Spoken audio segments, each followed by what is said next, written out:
China still the top U.S. threat. The Pentagon locking down the label for Beijing despite Russian continued aggression in Ukraine. TikTok reportedly breaking into new business ventures. Job listings hint at competition with e-shopping giants like Google and Amazon. A controversial Chinese police office closes in Ireland after a request from a ministry department. A new battleground emerges in the Arctic. Vying for stake in the region, China partners with Russia, while the U.S. teams up with Canada. And American and British pilots training the Chinese military. General David Stilwell, former Assistant Secretary of State, gives his take.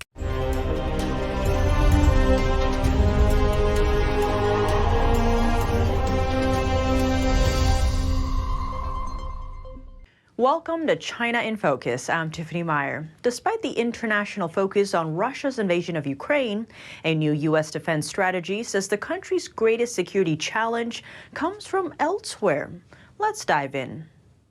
In a new defense strategy plan released on Thursday, the Biden administration says that China remains the pacing challenge to the U.S., or the nation that threatens U.S. security the most. As the president's national security strategy notes, the PRC is the only competitor out there with both the intent to reshape the international order and increasingly the power to do so. A key theme of the new plan is to strengthen U.S. deterrence to prevent Beijing's so-called dominance of key regions. That refers to Beijing's aggressive military buildup in the South China Sea and increased pressure on Taiwan. China is also working to undermine American alliances in the Indo-Pacific. Its growing military presence there serves to coerce and threaten neighbors. Given the ongoing Russian war in Ukraine, the National Defense Strategy labels Russia an acute threat. And we chose the word acute carefully. Unlike China, Russia can't systemically challenge the United States over the long term. A U.S. defense official says that for the first time, Washington faces two possible nuclear threats at once, China and Russia. Together, the threat from Beijing as well as Moscow will determine how the U.S. military is shaped in the decades to come. U.S. giants vying for a piece of the e-commerce market might get a new rival, TikTok. Recent job listings from the company hint at future plans. Popular short video platform TikTok appears to be expanding into the American e-commerce market. The company posted multiple job listings in recent weeks, and it's looking for people that can handle free returns, move inventories, and build a global warehousing network. That's according to a report by Axios. TikTok is one of the most popular apps in the U.S., with 80 million monthly users, most of them teens and young adults. But the social media giant has also been in a hot seat over its data handling. TikTok's parent company ByteDance is based in China, and under Chinese law, companies have to hand over user data to the communist regime if officials ask for it. A commissioner with the Federal Communications Commission, or FCC, has been warning that TikTok poses national security concerns. Brendan Carr is one of the 5 people in charge of America's top telecom watchdog. Yeah, this is concerning. I mean, look, given everything we know right now about TikTok, now is not the time for any regulator or any country to be blessing TikTok's expansion into new business lines. What we need to be doing is closely scrutinizing their conduct to date and putting sufficient protections in place. So I wouldn't be in favor of blessing expansion into new business lines right now. NTD reached out to TikTok for comment, but did not receive a reply before airtime. If the company gets a foothold in the shopping market, it'll be competing directly with giants like Meta, formerly known as Facebook, and Google-owned YouTube. A top Democrat says former President Trump was right about TikTok being a threat to national security. Senator Mark Warner is head of the Senate Intelligence Committee. During a visit to Australia, he said Donald Trump was right on TikTok years ago. Warner said, if your kids are on TikTok, China is able to have a lot of influence on them. And that's a bigger threat than any kind of armed conflict. TikTok is owned by Chinese company ByteDance. Trump tried to shut down the app in 2020 because of its ties to the Chinese Communist Party. But federal courts blocked his executive order. Now Biden's team is doing its own review of TikTok to evaluate the threat. Over in Europe, one nation is ordering the shutdown of a Chinese police station. Ireland has directed the Chinese embassy in the country to close a so-called Chinese police service center located in Dublin.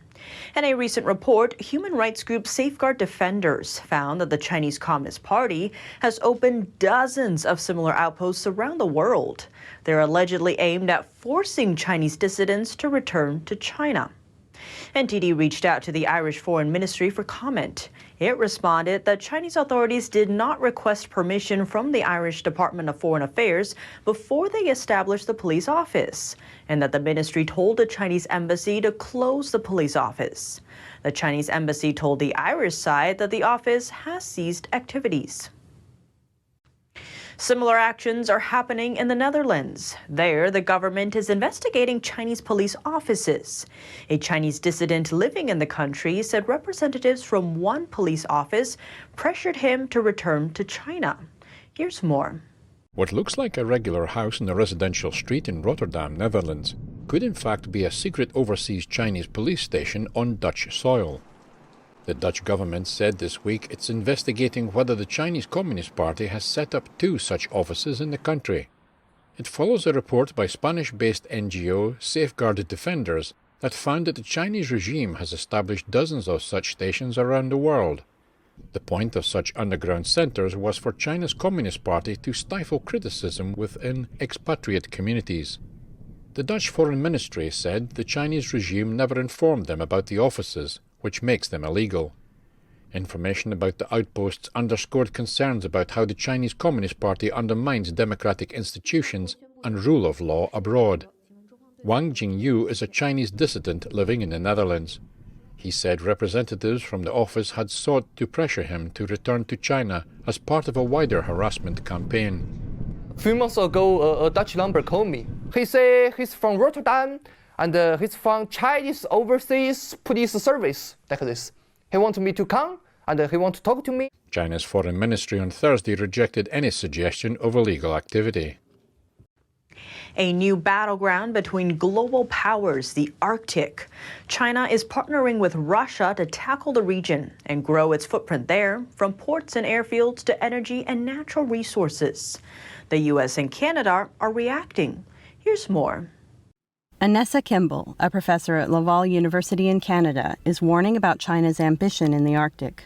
She testified on Tuesday before the Canadian House Defense Committee about Beijing's ambitions. We've seen them try a few times over, either by trying to purchase territory or mineral exploration interests in that region, or entering into agreements with international companies. Kimball added that Beijing is expanding its Belt and Road initiative to include the region. That's through a so-called Polar Silk Road project, designed to connect 3 economically critical areas: North America, Western Europe, and East Asia. China's move has set off alarms in both China and the U.S. Earlier this month, Canada's top military commander, General Wayne Eyre, warned that within the coming decades, the country will face increasing challenges in the Arctic from China and Russia. His solution? Modernize the North American Aerospace Defense Command and build an undersea surveillance network. The North American Aerospace Defense Command aims to defend North America, including both the U.S. and Canada, especially the 2 nations' critical infrastructure. To reach that goal, the Canadian government has pledged about $5 billion over the next 6 years. Over in the U.S., the Biden administration is also underscoring the growing competition with China and Russia in the region. That's in its National Strategy for the Arctic, released this month. And we'll continue to collaborate closely with Arctic allies and partners to uphold international law, rules, and standards in the region. The new strategy focuses on 4 key priorities: security, climate, economic development, and international cooperation. But it doesn't outline specific steps to be taken. The Arctic is home to more than 200,000 Canadians and more than 50,000 Americans. The Canadian Arctic covers 40% of Canada's territory. Other Arctic countries include Russia, Denmark, Finland, Iceland, Norway, and Sweden. China proclaims itself a near-Arctic state. It's thousands of miles away from the Arctic Circle. But Beijing has reasons for wanting a share of the region, largely due to its strategic importance and vast reserves of natural resources like oil, natural gas, rare earth metals, diamonds, and pristine fishing grounds. On top of that, trade routes in the region stay open longer during the year now than before, given the melting of the ice caps. That brings more commercial interests into play. The U.S. Navy is testing a new class of weapons. Nearly a dozen hypersonic weapon experiments were performed on Wednesday. Hypersonic missiles are capable of evading conventional defense systems and boast a long enough range to travel between continents. They're also capable of carrying nuclear warheads. Let's zoom in. The test was conducted from a NASA facility in Virginia and evaluated hypersonic weapon systems and advanced materials. Hypersonic glide vehicles are launched from a rocket in the upper atmosphere before gliding to a target at speeds of more than 5 times the speed of sound. That's over 3,800 miles per hour. Wednesday's test was intended to validate future aspects of the Navy's conventional prompt strike and the Army's long-range hypersonic weapon. Companies such as Lockheed Martin and Raytheon Technologies are working to develop U.S. hypersonic weapon capability. So this hypersonic weapon gives us the capability to get deep inland in some of the things that we need to do. And most importantly, for what we're doing in the Navy, by putting it on a ship and putting it on a submarine, it allows us to pretty much go anywhere in the ocean. So the threat is really against Russia and China particularly, and it is really to get after some of the targets that they've got that over time they figured out how to defeat some of our other capabilities, so this starts to fill that gap. The Pentagon launched the prototypes using a sounding rocket. That's a rocket used for research that's smaller and more affordable. It's meant to fill a gap between ground testing and full system flight testing. Hypersonic weapons are among Washington's priorities as the U.S. competes with China for military dominance. The U.S. Senate released a new report on Thursday detailing the origins of the CCP virus which causes COVID-19. The report says there's considerable evidence pointing to the Wuhan Institute of Virology in China. The report says, quote, substantial evidence suggests that the COVID-19 pandemic was the result of a research-related incident associated with a laboratory in Wuhan, China. The report goes on to say that this explanation is consistent with how the virus spread during the pandemic's early stages. It says a natural origin remains possible, but notes that the original animal host hasn't been identified. Senate committee staff produced the report under the direction of Republican Senator Richard Burr. They spent 15 months poring over hundreds of scientific studies and interviewed dozens of experts. The report was produced under the direction of Senator Richard Burr from the Health, Education, Labor, and Pensions Committee. Burr said the Chinese Communist Party's lack of transparency prevents reaching a more definitive conclusion. Beijing says it's willing to strengthen cooperation with Moscow. The statement came Friday as tensions with the West continue to escalate. Chinese Foreign Ministry spokesperson Wang Wenbin called China and Russia each other's largest neighbor and comprehensive strategic partner. He also noted that relations between the two are maintaining a momentum of development. The comments come after Russian President Vladimir Putin said Thursday that Russia's relations with China were at an unprecedented level. Putin called Chinese leader Xi Jinping a close friend. Moscow and Beijing signed a no-limits partnership in February, just days before Russia launched its invasion of Ukraine. Russia has sought to forge closer political and economic ties with China in the face of Western sanctions. Military pilots from the West are training Chinese pilots. Retired Brigadier General David Stilwell and former Assistant Secretary of State is calling it a very serious problem. We sat down with him for details on what he learned from working in Beijing as a defense attaché and more.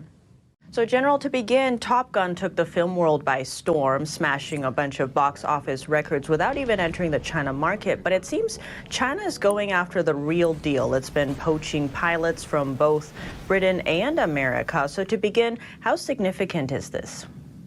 Well, it's very significant. If you can learn how to beat us by us teaching you our best tactics and techniques, what better way to catch up? I mean, from my time in Beijing working as the defense attaché, they had a lot of catching up to do. Their system just doesn't permit the sort of things that our system does, initiative, delegating authority and all those things. And so If we have our own people teaching them how to accomplish these things, that's a very negative outcome.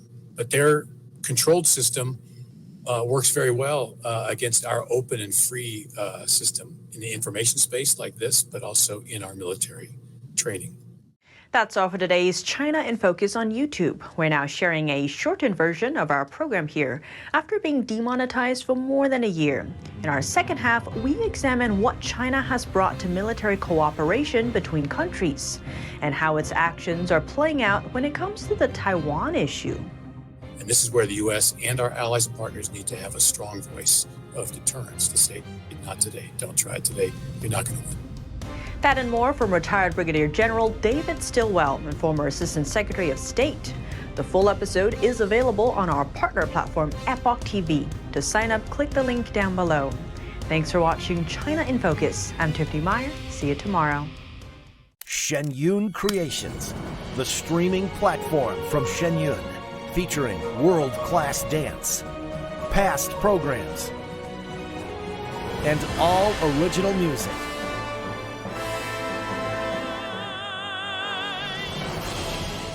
Masterclasses, behind the scenes, comedy, and more. Explore ShenyunCreations.com.